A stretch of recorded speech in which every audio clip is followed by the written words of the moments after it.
Bon les gars, comment ça va? Ça va quoi? Ça va? Vous allez bien? Ok, trop bien.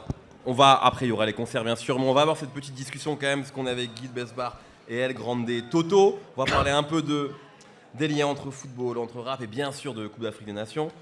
Toto, je commence par me diriger vers toi. Il y a évidemment cette Coupe d'Afrique qui va avoir lieu au Maroc. Ouais.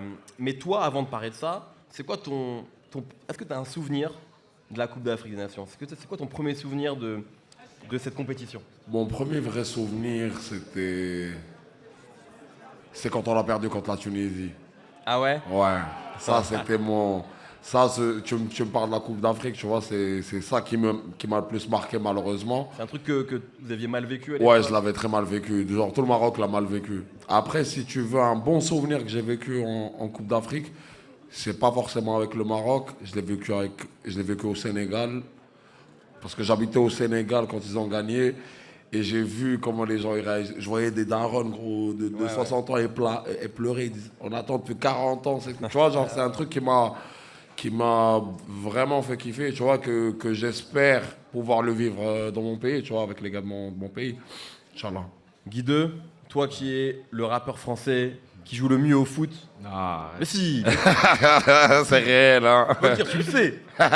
Tu le sais. je me débrouille un peu. Ça va, Tu te débrouilles. C'est quoi toi justement, parce que du coup, on connaît, enfin si vous ne savez pas, Guy 2, il a même une carrière dans le football en vrai. Donc tu suis ça aussi depuis longtemps. C'est quoi toi le lien que tu avais avec la compétition? Parce qu'on en parlait un petit peu avant dans le talk d'avant. J'ai le sentiment aussi que la Coupe d'Afrique, on la regarde encore plus maintenant. Tu sais, notamment depuis la dernière en Côte d'Ivoire, où il y a vraiment eu la folie autour de ça. Toi, c'est quoi le lien que tu avais? Est-ce que tu la suivais quand tu étais plus petit? Et quels souvenirs et liens tu as avec cette compétition? Bah, moi, quand j'étais petit, je la suivais pas. Ouais. C'était plus compliqué aussi. C'était plus compliqué parce qu'on n'avait pas toutes les chaînes, tu vois. Ouais. Mais quand j'ai commencé à suivre, c'est dans mon quartier en grandissant. Ouais. Les gens ils s'intéressaient. C'est la Coupe d'Afrique aussi, tu vois. Ouais, bien sûr. Donc chacun, ses pays, ses cultures. C'est important pour eux de regarder. Moi aussi, tu vois. Et là où j'ai bien suivi, c'est quand l'Algérie avait gagné. Ouais. C'est la première CAN vraiment que j'ai suivie du début à la fin, tu vois. Oui, et puis il y avait aussi comme il y a aussi communauté algérienne ici, je pense que tu avais sûrement des potes, des trucs. Je sentais que ça parlait à beaucoup de gens. Clairement. Moi, je viens de Barbès. Ouais. Barbès, c'est peuplé, frère, tu vois. C'est l'Algérie, le Maroc, la Tunisie, la Côte d'Ivoire, le Congo, le Sénégal. C'est toutes ces cultures-là, tu vois. Donc, on était obligé de s'intéresser, tu vois. C'est comme le tieb et le couscous.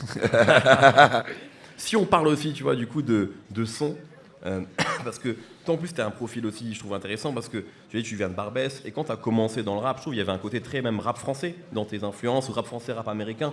Aujourd'hui, tu fais plein de choses différentes, tu mélanges plein de choses, tu vois, et notamment aussi de la musique afro, comme on l'appelle. Et donc, il y a aussi eu, je trouve que depuis que tu as commencé, il y a aussi ce genre-là qui a percé. Est-ce que tu sens que maintenant, la musique afro, que ce soit nigériane ou même d'autres pays, est-ce que tu sens qu'elle est beaucoup plus populaire que quand tu as commencé? Moi, j'ai le sentiment qu'aujourd'hui, tout le monde en écoute, alors qu'avant, c'était quelque chose presque de pointu, il y a 10-15 ans. C'était très communautaire avant. Ouais. C'était chacun chez lui, chacun avec ses cultures, comme je t'ai dit. Là, la musique afro, elle est devenue vaste. Il y a plus d'accessibilité, tu vois. Elle est plus accessible. Il y a les comme les sons nigériens, ça, tout. Tu vois, maintenant, c'est ce qui avait pété vraiment en premier. De faux. On s'est mis ça dans les oreilles et puis chacun a ramené ses cultures et les gens, ils l'ont bien pris. Hein. Ouais. Donc c'est pour ça que ça dure aussi. Hein. Toi, tu vois ça aussi, Toto, le fait que, tu vois, aujourd'hui, le son africain, même si ça veut rien dire, parce qu'il y a plein de sons différents, tu vois, le son marocain, c'est pas le son camerounais, c'est pas le son nigérian, mais globalement, tu sens que ces scènes-là aussi, elles ont plus d'importance, elles sont plus écoutées aujourd'hui. Je peux dire que le rap marocain, par exemple. Même le rap marocain, par exemple, moi, je me rappelle Je me rappelle déjà en 2017-2018, quand je venais de commencer, on s'attendait pas à avoir des marchés pareils, entre guillemets, tu vois, genre se produire, je sais pas, l'Olympia, Zénith, tu vois, genre, je le voyais, mais c'était un peu loin, tu vois, c'était plus fantaisie que objectif que tu peux réaliser, tu vois, parce que c'était tellement trop loin. Et je trouve que l'Afrique, on est en train de monter très fort. Tu vois, j'ai eu l'occasion de faire quelques pays où je pense, par exemple, l'Égypte, je trouve qu'ils ont énervé en termes d'industrie. Tu vois, eux, ils ont le star system, truc.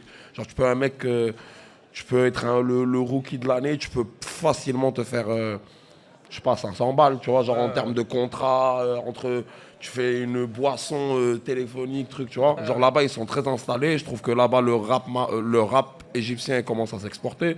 Le Nigeria, pareil. là-bas, tu vois, musicalement parlant, ils sont très forts. Et même quand tu vas travailler avec eux, ils sont vraiment dans, tu vois, il y a de l'éthique, tu vois.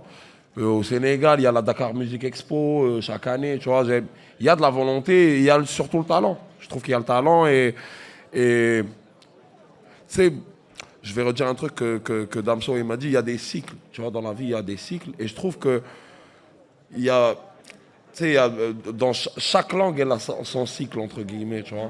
Et je trouve que là, c'est le cycle africain. On est vraiment, vraiment plein dedans, tu vois, que ça soit Lingala, tu vois, par exemple, Lingala, t'écoutais pas autant de sons Lingala à l'époque à l'extérieur, tu vois. Tu vois, Darija, par exemple, tu vois, l'arabe, tu vois, je trouve que là, ça commence à vraiment prendre.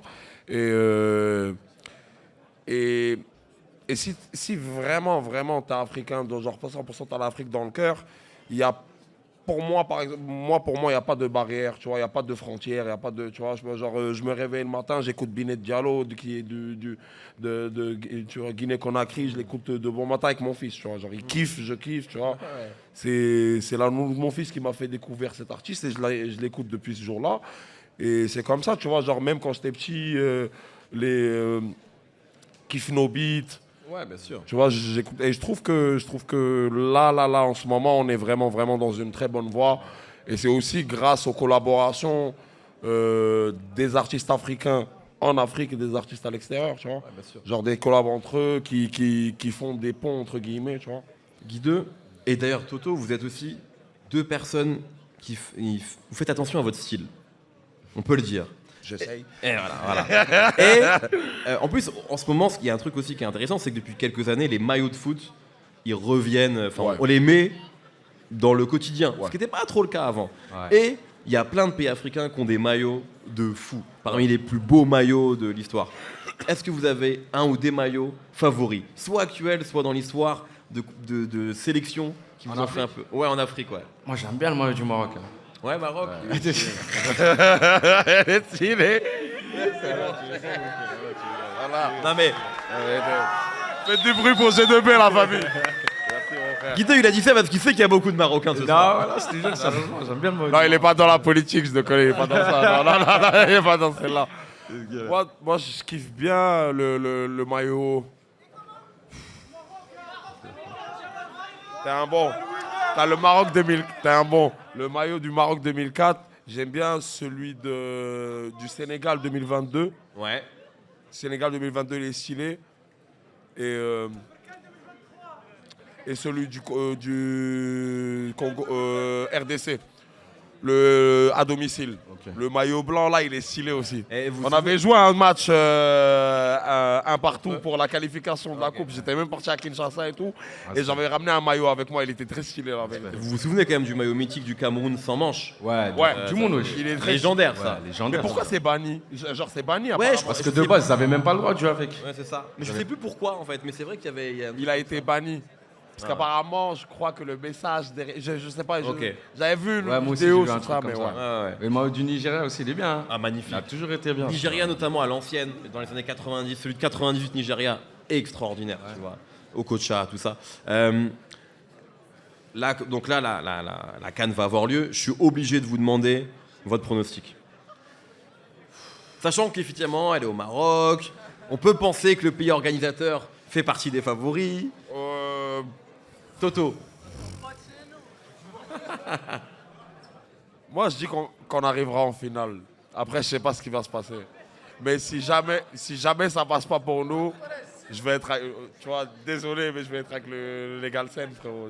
Sénégal. Parce que j'ai une histoire après là-bas. J'ai vécu plus d'un an là-bas, tu vois. J'ai vécu la joie avec eux, tu vois. Donc, c'est un pays que j'aime de cœur. C'est un peu comme mon deuxième chez moi, vraiment. Et même... en vrai, ouais, je peux pas... en vrai que le meilleur gagne. En vrai de vrai que le meilleur gagne. Mais tu sais, Mais on espère bien qu'on est en finale. Mais tu sais, juste avant, j'étais avec, il y avait Momo Sissoko et Sébastien Massong, et les deux disaient qu'en fait, évidemment, t'es pour ton pays, mais il y avait aussi ce truc de, souvent, beaucoup d'Africains en tout cas sont contents pour l'équipe qui gagne, Ouais. Peu importe, enfin, évidemment que tu as ton Parce que équipe, c'est bien l'Afrique. sûr, mais il y a vraiment ça. Ça, c'est quelque chose qui n'existe pas. C'est pas Parce comme que ça en comme Europe, c'est- par exemple, tu vois. Parce que comme je t'ai dit, nous, on n'a pas de frontières Ouais. dans notre tête. Ouais. Tu vois, quand tu vas, si tu vas à Kinshasa, comme tu vas à Libreville, comme tu vas à Lagos, tu te sens chez toi. Ouais. Comme à Casa, comme tu vois, comme si tu vas à Tunis ou à Alger, tu vois. Ouais, donc il y a un truc de ferveur. Ouais, malgré- on est trop dans le truc. Nous, on est dans le.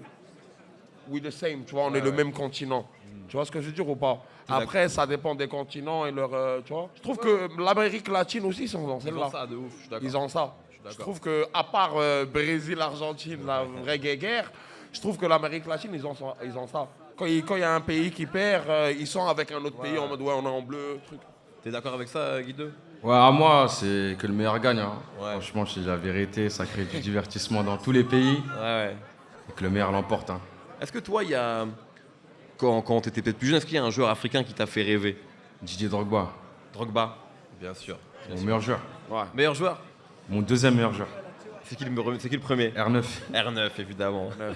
Mais en tout cas, tu étais un fan des avant-centres.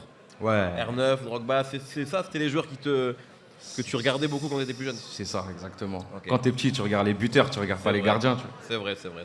C'est en grandissant, après, tu en fous vis-à-vis de ton poste auquel tu joues, tu vois, tu t'identifies à quelqu'un. t'identifies à quelqu'un, c'est ça. Ouais. Et toi, Toto, est-ce qu'il y a un joueur africain que tu kiffais plus jeune? Marwan Chamak, hein. Chamak. Je meurs. Il n'y a rien à dire. Chamak, Haji. Ouais, Mustapha Hadji, bien sûr, incroyable. Comment il s'appelle? Il est tressé, il mettait un bandeau.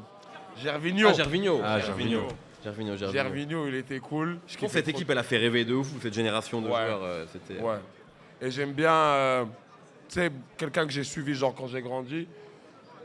J'aime bien Keita Baldé, la dalle qu'il a, tu vois. Ok. Je trouve qu'il a une dalle, surtout quand il joue pour son pays. Je trouve qu'il se transforme. On dirait pas le même gars que tu vois en Europe, tu vois. Là-bas, il est plus, tu vois. Keita aussi, il est fort. Mais tu vois, ça c'est intéressant ce que tu dis. Tu penses aussi qu'il y a une forme de. Tu prends une autre dimension quand tu joues pour ton pays. Tu sens que c'est. Tu vois, tu parles de Keita Baldé comme si finalement il Ouais. était encore plus fort. Non, si tu joues avec la sélection. je trouve que ça compte, tu vois. Je trouve que, C'est en pas la fait, même pression. Ouais. mais en fait, ça dépend aussi pour moi, hein, moi je suis pas un expert du foot, mais de comment je vois le truc, ça dépend aussi de la période. Tu as aussi des gars qui sont pas trop chauds quand ils sont une équipe nationale, parce que juste après, ils ont une Champions League, un truc, tu vois, ils sont en mode, eh, on y va, mollo, tu vois. Alors que tu as des gars qui sont en mode, eh, Champions League ou pas, j'y vais, tu vois. Ah, bien sûr. Messieurs, merci beaucoup. Je crois que Merci vous avez à des toi. concerts après. Est-ce qu'on veut faire du oui pour Guy de Besbar, s'il vous plaît? Et du bruit pour El Grande Toto. Merci beaucoup.